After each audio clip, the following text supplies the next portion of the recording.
It's okay. There we go. And we're live. Yeah. I can see you. And everybody can see you.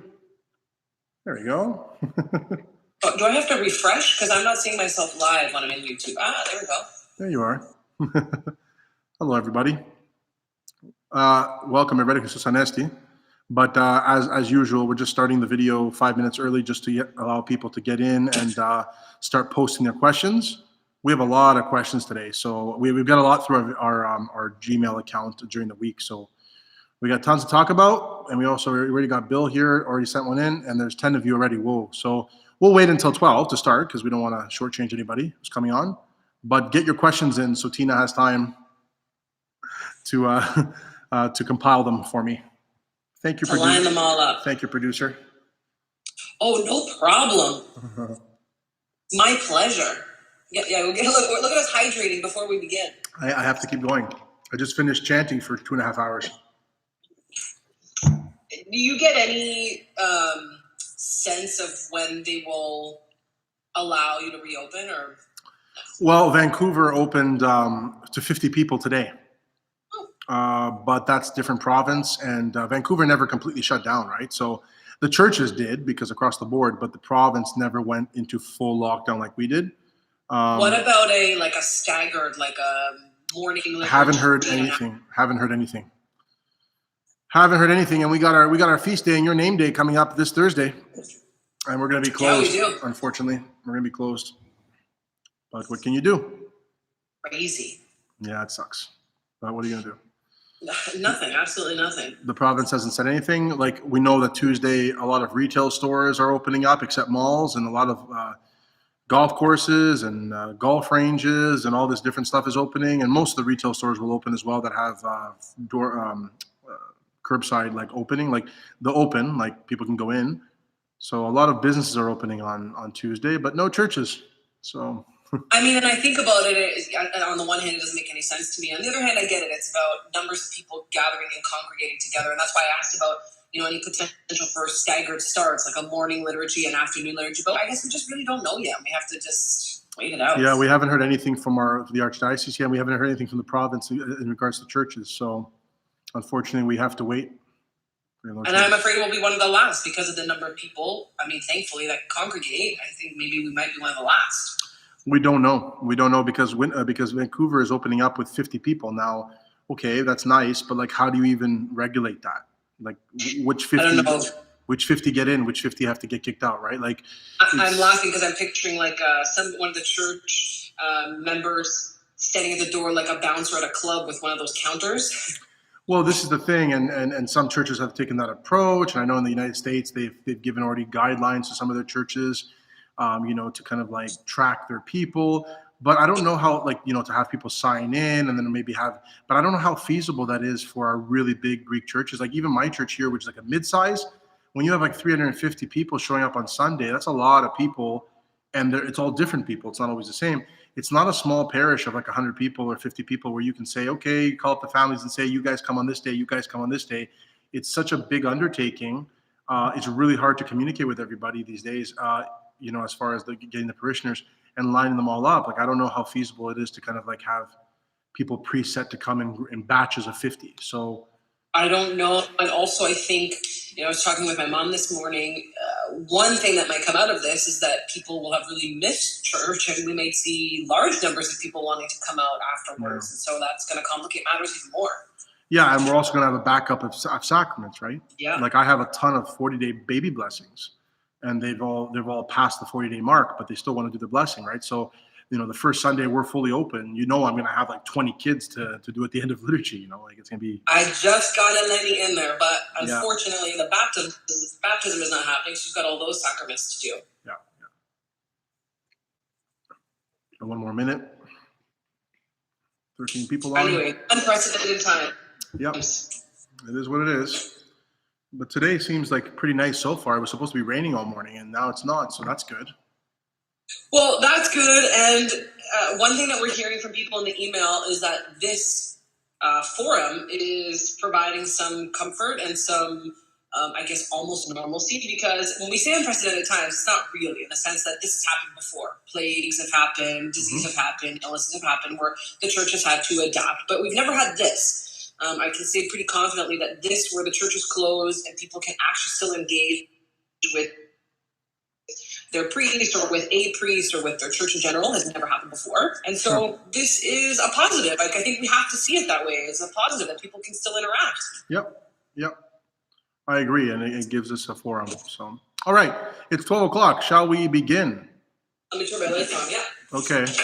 Well, I'll say Christos Anesti again to everybody who's here. The 14 of you who are online now. I think some people are still coming on. That's okay. We're going to start. Tina, Christos Anesti. There we go. Sorry, okay, we cut out for a second. Okay, so you want to go with the first question, Father? I said Christos Anesti first. Oh, sorry, Aligos Anesti. We cut out for a second. I'm That's so okay. sorry. That's okay. Yeah, let's start, because we got quite a bit to get. We have quite a few already, even in our Gmail, so we got to get through them. We only have an hour. All right, so let's go. Question number 1. We're going to go to a Gmail question first, and then we'll come back to Bill's question. So question number 1, what are your thoughts on only one of the godparents being Orthodox, strictly due to numbers, quote unquote, of Orthodox Christians available to her? Our past parish priest would allow it, but suggested having the one who was Orthodox being the same sex as the infant. What are your thoughts on this situation? Okay, so there's two questions there. So one is, you don't have to have 2 Orthodox godparents when you're baptizing children, right?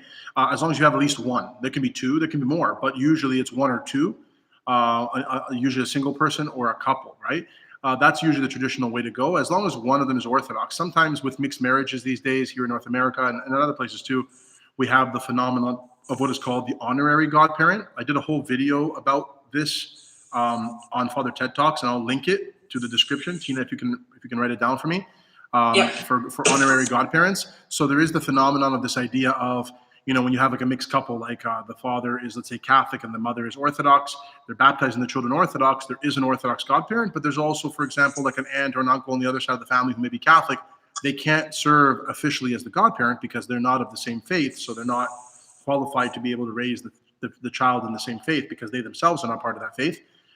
So they can be honorary godparents, like more from a cultural point of view, but it has nothing to do with the actual raising of the child in the Orthodox faith. So as long as one of them is Orthodox, then you're fine. Orthodox in good standing, which means they have to be a baptized Orthodox Christian and also be participating in the sacraments of the church. They can't have like left the faith for some reason, whether it be living out of wedlock or joining another religion or something like that, even though they've already been baptized, right? Because that would be leaving the faith. So they have to be an active Orthodox Christian. And I think the second part of that question was, does the godparent have to be the same sex? No, the tradition was in the past that when you are a godparent, if you have baptized more than one child, usually they would say stick to one sex. So like, for example, if I baptize a girl, then only baptize girls from now on. I don't have to be a girl. Like I could be a male. Let's say I've baptized a female. I should only baptize females from there on. Or if I've only baptized males, I should only baptize males. That's the tradition. And the reason for that is that when children share the same godparent, they become spiritual siblings. So for example, if I baptize, your kid, Tina, and then, I baptize somebody else's kid from another family, those 2 children, even though your 2 families may not know each other, they are spiritual brother and sister. They're a god brother and sister, and they share the same godfather, right? So those 2 kids, they can't, if they're the opposite sex, they can't marry when they grow up. It's spiritual incest. So that's the problem. So they didn't want, especially in the villages where there was limited amounts of people, they didn't want to, eliminate possibilities of marrying, right? So that's why they say try to baptize the same sex. Here in Canada, it's a good rule to follow, especially like in a city of Toronto, let's say. But let's say if you baptize like a girl in Vancouver, let's say, or in Greece, and then you baptize a boy here, the chances of them ever meeting each other are very, very slim to none. So that is not really an issue, but it's more within your circle of friends, the same city, where you don't want to eliminate or cause problems for people down the road that won't be able to marry, right? So that's the answer to that. Yeah. So I've baptized a girl and 2 boys, and so therefore, your son is my godson, and he cannot marry my goddaughter. Correct. All right. So here's a question from Bill. It says, Christ is risen, truly has risen. Father Ted, when did the church select the liturgy of St. John Chrysostom as its common format? How often throughout the year do we hear St. Basil's liturgy, and what are the differences? Great question, Bill. I know I like this. I don't know the answer to this at all. Yeah, so think of it this way. I'll try to give it as quick as possible. So think of it in the early church, anything before the printing press, which is 15th century, right? 16th century, I think, 1500s, yeah. So the Gutenberg printing press, right? That we were able to print books like en masse, right? Before that, you didn't have books as we have today. You had manuscripts, right? So when you had manuscripts, they were hand copied, very, very expensive. And because of that, you did not have standardization of liturgical services across the board. So you had, in the ancient world, a greater diversity of liturgical practices. In Constantinople, for example, you had the liturgy of St. John Chrysostom and also St. Basil, who were both patriarchs of Constantinople. You also had other ancient liturgies, the liturgy of St. James from Jerusalem, which now we only do once a year on the Feast of St. James. It's kind of fallen out of practice, but it exists. Liturgy of St. Mark, which we don't do anymore, but the Coptic Egyptian Orthodox use it as well, sort of the Malankara Indian Orthodox. There were other liturgies as well that were used. That's fine. There were just different styles of liturgy, but all teaching and preaching the same thing. And everybody kind of grew up in their own local region in the Byzantine Empire and in the ancient world, and they all knew their local liturgy. What happened was, though, as time went on, and especially after the printing press, what happened was that Constantinople, being the biggest city and the most powerful city in the East, the seat of the emperor, and also it was the most powerful patriarchate, the influence of that city became more prominent. And so, like anything, when things become popular and they become more beautiful, they begin to influence the surrounding area. So the liturgy of originally St. Basil's liturgy was the standard liturgy for every Sunday originally. And what happened was, and the only difference between St. Basil and St. John's is some of the prayers of the anaphora, the core prayers that we do, it's longer and more beautiful in the sense that they have, not more beautiful because St. John Chrysostom's liturgy is beautiful as well, but I mean, the theology is much more in depth, right? In longer prayers, over, laying out more of the divine economy, more of what Jesus Christ has done for us in his sacrifice, right? So that's the only difference between the liturgy of St. Basil and the liturgy of St. John Chrysostom. But as time went on, the liturgy of St. John Chrysostom became more prominent, became more popular, and that became more mainstream. The reasons for that are many. Like, there's not just one reason, and sometimes we can't know exactly why one thing becomes more popular than the other. But so now St. John Chrysostom's liturgy has become the standard one, and especially after the printing press, it's become more like the standard liturgy that all the Orthodox use. We still do St. Basil's liturgy 11 times a year at certain feast days, and also all the Sundays during Lent. And we also do the liturgy of St. James as well, the pre-sanctified liturgy. So all those liturgies, they exist, but just not used as much as St. John Chrysostom and St. Basil. So there is a lot more one can say about it, but I try to keep it to a simple answer just for the format that we have today. I've lost audio with you, Father, so I'm just going to quickly do. There we go. I'm going to Google Duo you in hopes that works a little bit better. You can hear me now? I can hear you just fine. Okay. There we go. Well, we're on Google Duo now. There we go. Where there's the will, there's a way. Nice, smooth transition, Tina. Thank you. All right. Segue. Okay, so the question, to follow up on that, not to take us too far on a tangent, but some people in general have asked, with the liturgy, as it's changed, why can't it be shorter, like the Roman Catholic service is like an hour long? Why can't it be shorter? Well, believe it or not, St. John Chrysostom is shorter than St. Basil's. So already we have a shorter version of what it used to be. And the question is, so when we're talking about liturgical evolution or how things grow in the church, the question is never why can't something be longer or shorter. It's a living thing. The church is a living thing. It's the living body of Christ, and so are the liturgical services. And when they grow and they change for whatever reason, they change only out of necessity. They change for good reasons, not for bad reasons, right? So, and I'll give you a really quick example. So if you look at the Divine Liturgy, in the first part of the liturgy, everything leading up to when we come out for the small entrance with the gospel book, the first entrance we do, the first procession, right? Everything up to that moment, up to like the Trisagion hymn, Holy God, Holy Mighty, Holy Immortal, have mercy on us, Aios o Theos, that we chant right before the reading of the gospel. Everything, all the other stuff, the antiphons, the petitions, the Tes Presvies, Tis Theotokou, or Save Us, O Son of God, all that stuff we chant, all that stuff happened in Constantinople outside in the streets as a parade leading from the Patriarch's palace all the way to Hagia Sophia for liturgy. It was what was called stational liturgy. It was a way for people to follow the Patriarch as he progressed from his home through the streets to divine liturgy,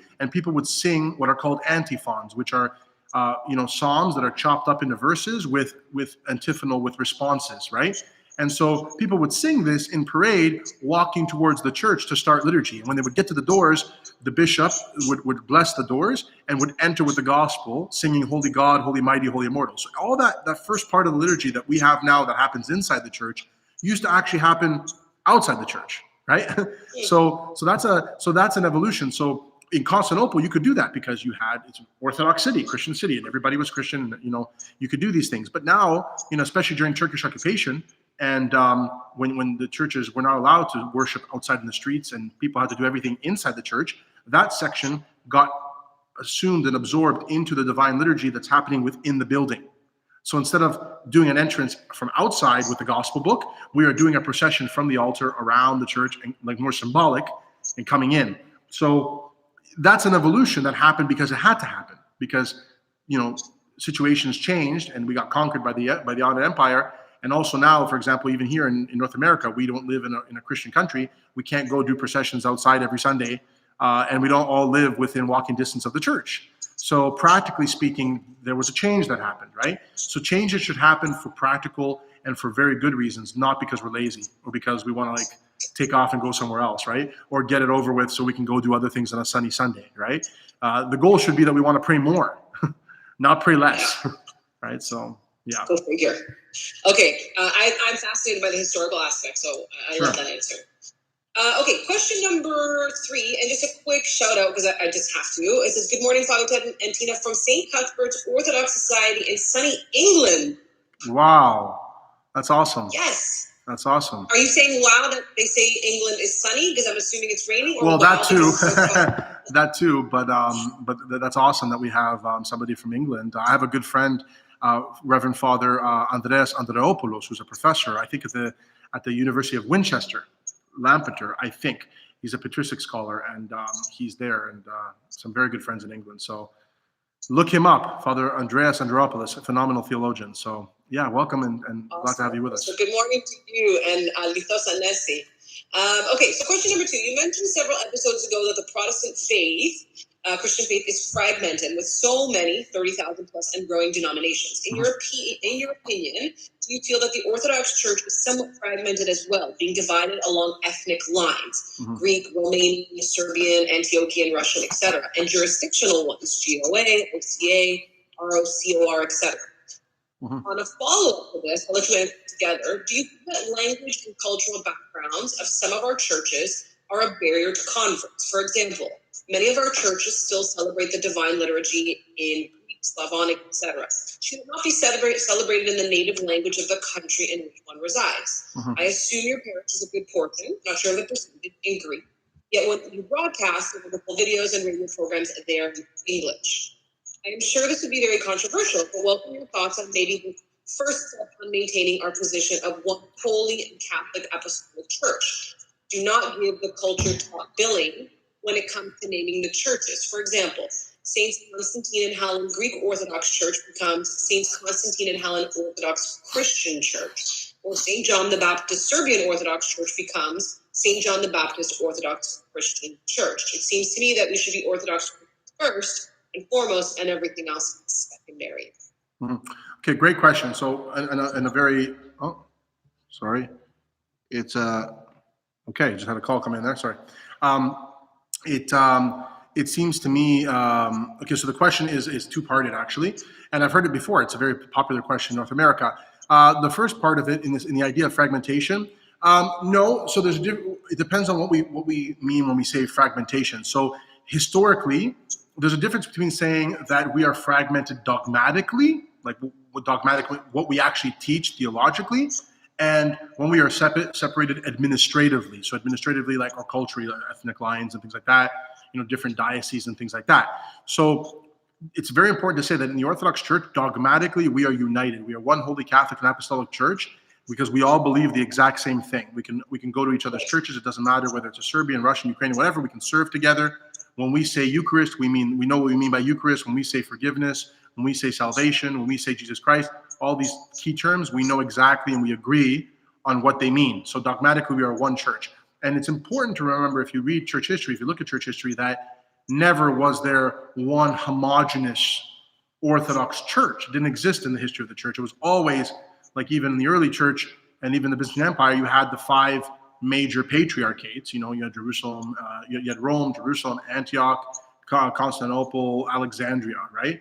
And you had these, they were all separate administratively, and you could even say that they were separate even in cultural flavor, because in Antioch, which is modern day Syria, you had a very different cultural flavor than what you had in Constantinople, or what you even had in Rome. Rome was using Latin even before the schism, when we were still in communion with them, and it was a very, very different type of mass liturgy than the St. John Chrysostom liturgy. But we were still united in faith up to the schism at 1054. So there was never a homogeneous kind of like one Orthodox Church. There was always separate administrative jurisdictions, right? And we were comfortable with that because we are in favor of not globalism, but localism. Like, we're in favor of being united and connected to a local place, our local home, and worshiping and praying there. Like, every local church is the fullness of the church. It's not just a little part of a bigger thing. It's the fullness of the church, the fullness of the body of Christ in every local parish, right? And so I don't really have a problem with the administrative difference. Now, does that cause bickering or disagreements amongst the Orthodox a lot of times? Yes, it does. But every family's like that, and it's an opportunity and it's a call for us to be more patient and to overcome our arrogance and our pride and to exercise humility and love and reconciliation. Every family has that.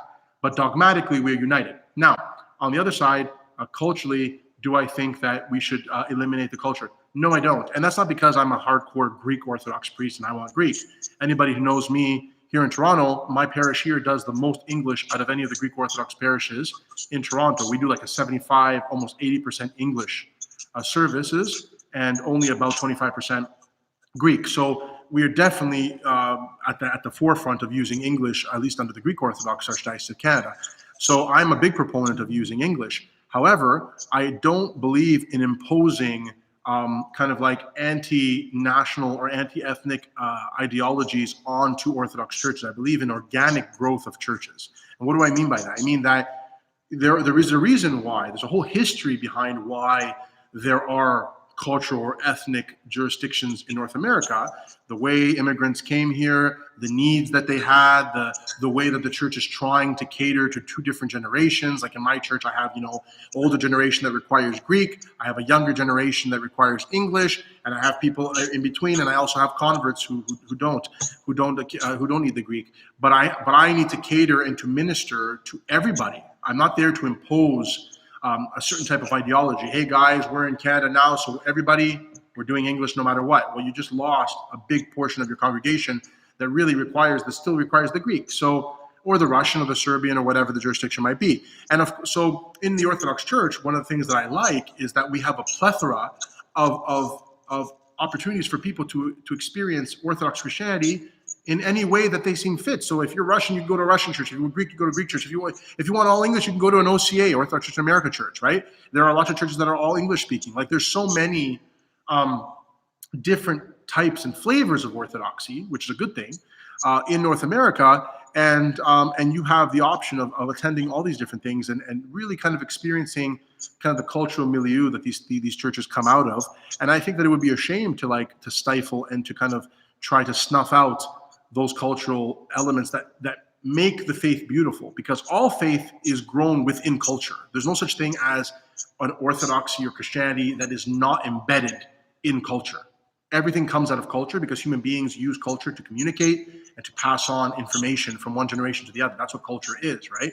It's tradition. You're traditioning something. You're moving things down. So it's impossible to have like a vacuum where you are passing on the faith outside of culture. Even English, North American culture is a type of culture. So you're people who say they want to get rid of the cultural billing and just make everything, let's say, St. Constantine Orthodox Church, whatever, no Serbian Orthodox Church, no Ukrainian, then okay, so you make everything just the names of the saints, right? Well, you would be imposing a North American kind of idea onto these churches, and that's just doing the same thing as what some people accuse the cultural churches of doing, of imposing their culture on places, right? So yes, we live in North America, it's true. Yes, the predominant language is English, true. And yes, there's a natural evolution of these parishes that as the generations go by, they will be adopting the language that is needed. Now, when parishes do not do that, I agree that that's a problem. When the parishes are kind of stubbornly not catering to their congregation, then that's a problem. But generally speaking, do I think that I need to eliminate Greek Orthodox Church from the title of my parish? No, I don't. It denotes where this particular church comes from and which jurisdiction it comes from and the religious history that it comes from, and I don't think there's anything wrong with that.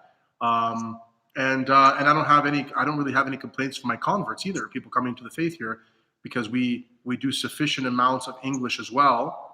And they also understand, as I would hope all Orthodox Christians understand, that when we enter into a parish, into a family, we need to bear each other's strengths and weaknesses. So if I'm in a parish and, there are lots of, let's say, Ukrainians in that parish, and the priest wants to cater to a little bit of the Ukrainians and do a little bit of Ukrainian, I am willing to bear that if the priest is also, if they're bearing this part of the service to be in English, so that we can be one family.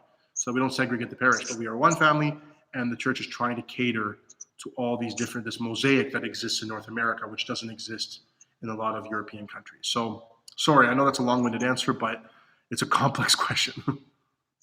It is a complex question, and actually, so we're going to take in the same vein, and dealing with culture, we have a question from someone who says, I am from the Malankara Indian Orthodox Church, speaking of culture, and I have watched a lot of your Holy Week services this year by the live stream, and I have a couple of questions. Now, they have 4 questions. Do you want me to ask them one by one?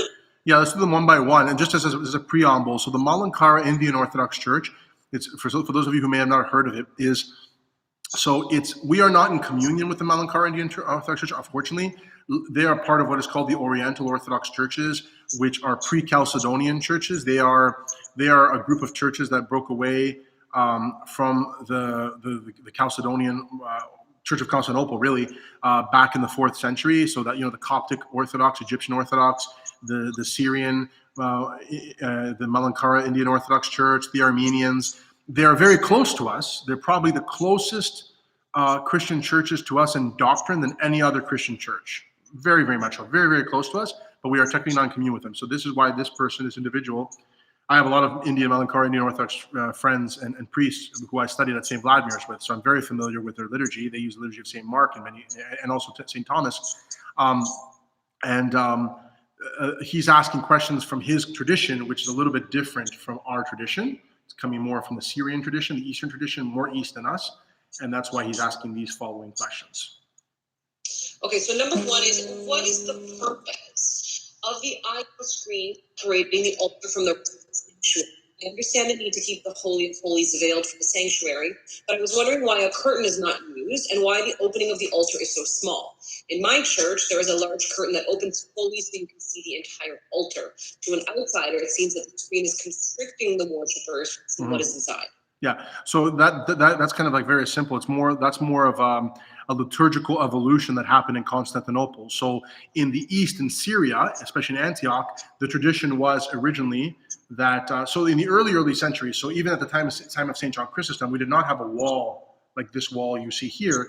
You have what was called a chancel barrier, which was kind of like a low wall along the edges here, kind of like up to, right there, where the cross ends, right there, it would end. And you would have these columns and then another long chancel barrier across, but then you would have like the windows where the icons are right now. They would be actually windows, like clear windows, and you could see through. You could see inside the altar, and that's how it was at the time of St. John Chrysostom. And they would have, my friend is right, that they would have a big curtain, and the curtain would be drawn across during certain aspects of the liturgy, especially during the epiclesis, the calling down upon the Holy Spirit. And it would be drawn across during certain times and then taken away at certain times. The Indian Malankara Orthodox Church has kind of maintained to this day that ancient tradition. In Constantinople, as time went on, the icons became very popular, and also there was it's a really long answer to give, and I can't give all of it right now with the liturgical evolution, but it's part of also like the mysticism and the mystagogy of the church, the mystical interpretation of the divine liturgy. There was a greater emphasis in Constantinople on the mystery and on the Holy of Holies, and as that time went on, and also people's kind of understanding of the liturgy went down, unfortunately, the average person, the emphasis on the Holy of Holies and the mystery that is happening became more prevalent in the liturgy, and the wall became more solidified with icons closing in the windows, and it became what we have today, where you only have the royal doors that are open and you can't really see much else that's happening inside. That is more of it's more of as much a cultural evolution in Constantinople as it is a liturgical evolution, a theological evolution. And it's just one of those things, like I just said earlier in the video, about how different local traditions evolve at different rates and different ways. So in Syria and more east in India, they maintain kind of like this more open concept, whereas in Constantinople, they kind of adopted this kind of more closed aspect, right? For us, it's normal. It's not something that is restricting or something that we don't that hinders us in our prayer. It's just what we've grown up with, just like you've grown up with that. So. Okay, so a second question from the same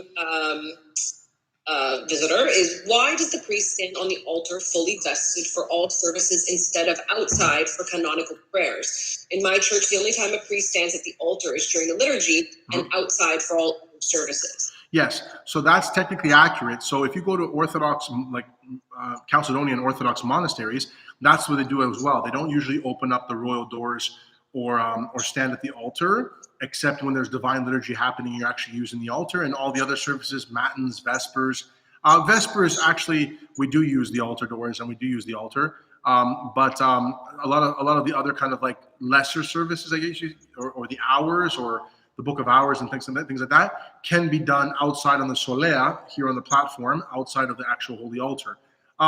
It's just, again, it's one of those kind of cultural evolutions that, in monasteries, you see that they still kind of maintain this. Like they'll open the royal doors and they'll be at the altar for certain parts of Vespers and also for the divine liturgy, and then everything else is done out on the platform. But in parishes in the cities outside of monasteries, it's kind of just become the standard practice to open the royal doors and to do everything from the altar. I don't know why that evolution has happened. I'm not going to lie to you. I'm not learned enough about that, where that switch happened, and why culturally we usually just do everything from the holy altar, especially in the Greek tradition. It's slightly different in Slavonic traditions like Serbian, Ukrainian, Russian traditions, but the Greeks tend to open the royal doors a lot more and do a lot more services from the holy altar, not just the divine liturgy. But as far as the reasons why that kind of evolved over time, I don't know those reasons. Sorry. I think it's fascinating because these are things that those of us who are in your parish or who are Greek Orthodox, we just kind of take these things for granted. They just are what they are. Yep. Right? Someone looking at it from a different point of view. Yep. It's kind of interesting. So the third question from the same person is, what is the starting point of the liturgy? I can't tell when the canonical hours end and the liturgy begins. Yeah, so that's an easy one. I actually typed it. I had it in the service we did today. We were live streaming on the St. Constant Helen YouTube channel. I have somebody putting notes in during the liturgy so people can kind of like to help them. It's so helpful. Yeah, so I have like a friend of mine who knows the liturgy, and like they're typing away, they're logged in, and they're doing, sometimes like they'll do like some main points if they can, if they're available that day. So they'll put in when it starts, but usually because the Greeks, what they'll do is we have matins or orthros, and that's like the morning prayers that can be done every day, and that runs concurrently, like one blends right into the divine liturgy, right? So sometimes people don't know when it starts, and I always tell people, it's like when you see, usually in most Orthodox churches, the lights are very dim for matins, and at the doxology, which is the praising of God, glory to God in the highest, peace on earth, goodwill among people, and the chanting of the doxology, and the priest is sensing, usually all the lights in the main chandelier, they go on, and then right after the doxology, we go right into the divine liturgy. And so I always tell people, look for the lighting to change. When the lights kind of like go bright and the priest is singing the doxology, you know that matins is coming to an end.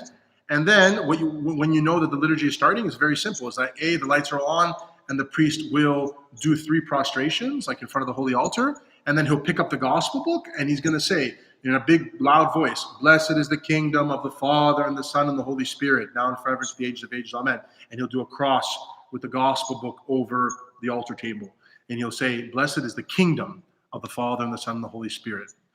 Every time we start the Divine Liturgy, we say, "Blessed is the kingdom." When we start other lesser services or canonical service, like you're calling them, like the hours or matins, whatever, we always say, "Blessed is our God, always, now, and forever." But when we start the Divine Liturgy or when we start sacraments, we say, "Blessed is the kingdom," because the sacrament brings you into the kingdom of God. It's a foretaste of the kingdom. So every time you hear "Blessed is the kingdom of the Father, Son," that's when the priest is starting the Divine Liturgy. Okay, and the last question from our friend from the Malankara Indian Orthodox Church is, how long is the icon of the crucified Christ attached to the cross? Is it only during the Great Lent? No, he's up there all year. The only time that the icon of the crucified Christ comes down from the cross is now during the 40 days after Pascha, after Easter. So he comes down from the cross to emphasize the resurrection, and he's wrapped up in a white cloth. And he's placed in the back of the altar, and he goes back up after the Ascension, and he's up there for Pentecost. So the icon of the cruciform Christ is on the cross in the back of the altar all year round. Okay, thank you so much for those questions. Yeah, it was really great. Just really like hearing those questions from a different point of view. Yeah. Okay, here is another question that came to us through email. Again, you can always email questions to FR.TEDTalks@gmail.com, just saying. So here's one. Is embalming permitted in Orthodoxy, or is it considered mutilating the body? Ooh, that's a great question. So again, I have another video which we'll post on the Father TED Talks called Orthodox Burial, which I go through all of this. Okay, so keep in mind, we have the ideal of what we should be doing in Orthodoxy, and then we always have how we fall short of that ideal, because in some situations or in some countries, it's not, we're incapable or we're not able to do the full, everything that we should be doing in burial, right? So it is true that ideally, we should not be embalming bodies. And the reason for that is that blood, human blood, is considered to be sacred. It's the life force, right? In the ancient world, blood is always considered, that's why we have the body and blood of Christ. Like, why would Christ choose those symbols, right? It's not because we like vampires, okay? It's because blood is not a symbol of like something disgusting, but rather it's a symbol of life. It's the life force that keeps our body going, keeps our lives going, right? So it's the body, and blood is what we reverence, right? So blood is considered sacred. So ideally, it's not good to embalm, because what does embalming do? Yes, it preserves our loved ones from decay for a longer period of time, so that we can do a viewing, we can do a funeral, we can have people fly in from other countries and things like that, family members, when we don't have enough time. But what's not good about it is that the blood is drained from the human being, and then they're pumped full of chemicals which imitate, color and things like that, and they stop the decay process, right? The problem with the blood is just discarded. It's just discarded. It's just thrown into the sewer, right? And that's a problem. So that's not ideal. Is it an intentional desecration? Is it an intentional, we are trying to dishonor the person? No, we're not.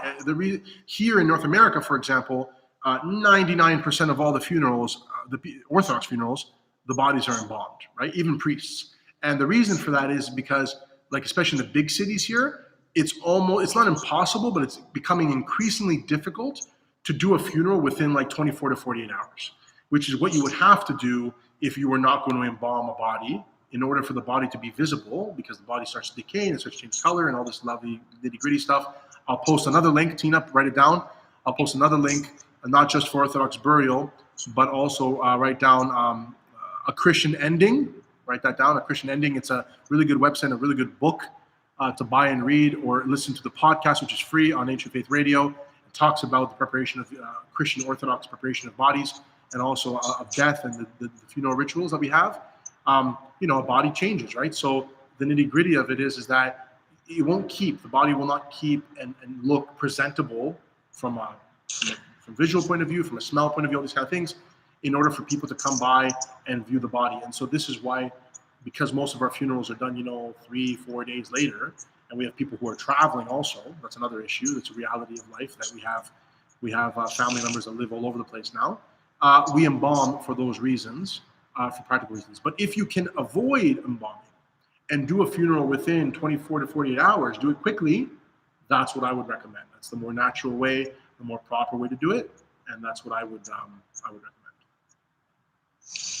It's more of a logistical thing than anything else. Yeah, no, it is a religious thing as well. It's not ideal. It's not ideal to embalm the person. Like it's not a disrespect, but it's not the best thing to drain the blood of a human being and just throw it in the gutter, right? So it's preferable that we don't do that.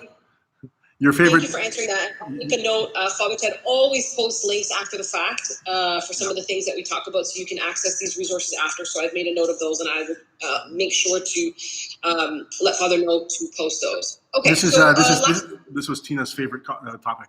Yeah, I mean, I can see you going green. You know what? So to give the people watching a little background, yeah, death was not my favorite topic. I had a lot of anxiety around death and what that means. And honestly, it's these really honest conversations that Father Ted and I have had where I ask these questions, where I've really started to kind of overcome this fear and understand what it means to talk about this from an Orthodox perspective. It's, obviously not my favorite topic, Sure. but it's reality, and, it's something that we got to talk about. And frankly, the more I've talked about it, the more comfortable with it I am. Sure. Yeah. I mean, do I love it? No, but, it is. All right. All right. We have another question from the email. This is actually the last question we have from the email. Christ says to us in the Gospels, beware of all covetousness, for a man's life does not consist in the abundance of his possessions. What advice would you give to help achieve a balance in really only acquiring what is needed versus constantly buying products that have been marketed as helping to simplify our lives, or rather things that society thinks we should have? Well, that's a perennial question, right? It's always, and it's not just something that we deal with now. Like, I know we think we're more materialistic now because we have more more things at our fingertips, and it's true. We have more stuff now, and we have greater wealth across the globe compared to any other generation that ever lived. And we have more the ability to buy things. Look what we've been doing in quarantine. Like, online sales have gone up because people are just sitting around doing nothing. Oh, I'll just buy stuff online. So it's just to buy time and just get stuff. It makes you feel better, acquire things. But it's always been a problem, even from the ancient times. Like, the fathers of the church talk about this all the time. St. John Chrysostom, since we mentioned him before, who wrote our liturgy, he was a big advocate of helping the poor and of living not only within our means, but living according to our reality, like of what we actually need. So he was famous for talking about this and saying that we always have to constantly remind ourselves that we don't need a lot of things. We want a lot of things, but the wants and the needs are very, very different in our lives. So what the human being actually needs to survive and to be healthy, like just to grow, and is not a lot. It's even food we don't need. Like, I'm always reminded of those signs you see everywhere. Every restaurant you go to now, every fast food, every place you go, you always have calories beside, right? And they always have this little sign wherever you go now. It says on the bottom, I don't know if you guys have seen this, it says, the human being, the average child needs this many calories a day, right? The average adult needs 1,500 to 2,000 calories a day, but, needs may vary, right? That's what it says. And when you look at that, it's like 1,500 calories is not a lot of calories. When you think about like how much food that actually is, that's not a lot of food, right? 1,500 calories is like a Big Mac, okay? There's 1,500 actually calories, which is disgusting when you think about it, in one hamburger from McDonald's, right? So, but when we think about that, it's like the human body, an adult only needs that much to survive on every day. So we don't need a lot of things, and we don't need a lot of material things or food. So think about now what you actually need and what we actually consume or acquire on a daily basis, let alone on a yearly basis, right? And so St. John Chrysostom, he used a beautiful analogy. He would say, he was talking about your home, right?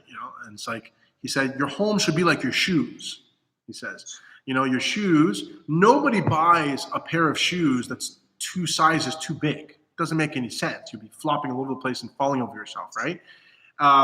So if you have a home and there's like 3 of you, but you have like 5 bedrooms. Why?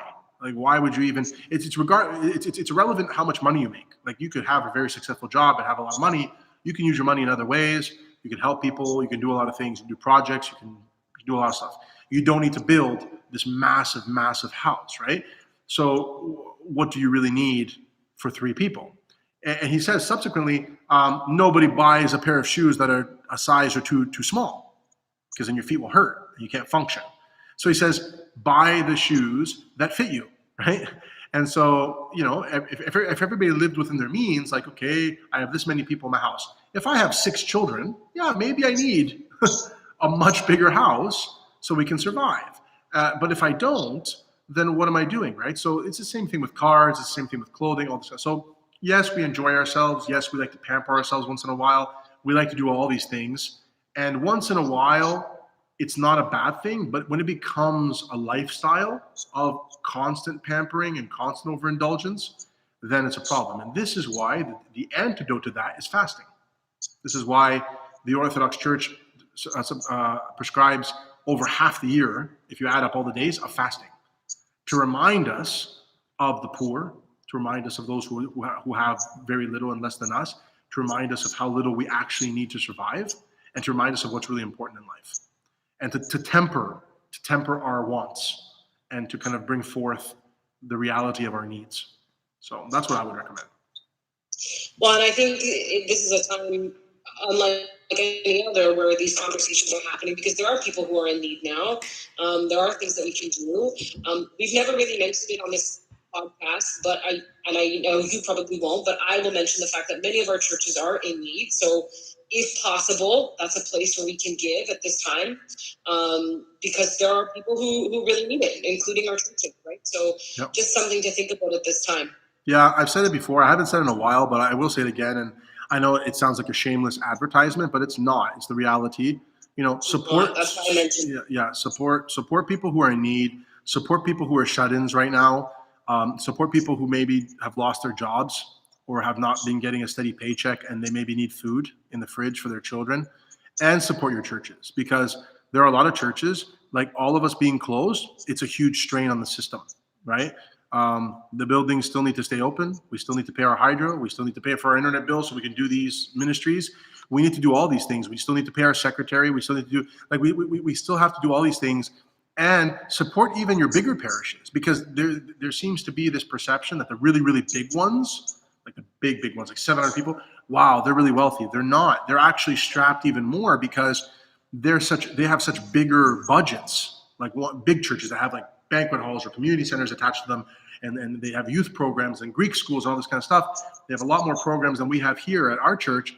And when all that shuts down, all that stuff requires money, and now you have no income. So now the drain on the system is much more, and it's more acute. And there's a real big chance that those churches can actually not meet their financial obligations or default on their mortgages or whatever they're going to do. And so it's important that we continue to support our churches so that they can continue to support all of you, and also that they'll be open when we reopen. There's a church to go back to, right? So support your churches, especially in this difficult time. 100%. So it's 12:45. We've got one more question in the chat. So if you've got any other questions, if you're watching from home and you have a question, now's the time to either send it to Fr.TEDTalks@gmail.com or to post it in the chat.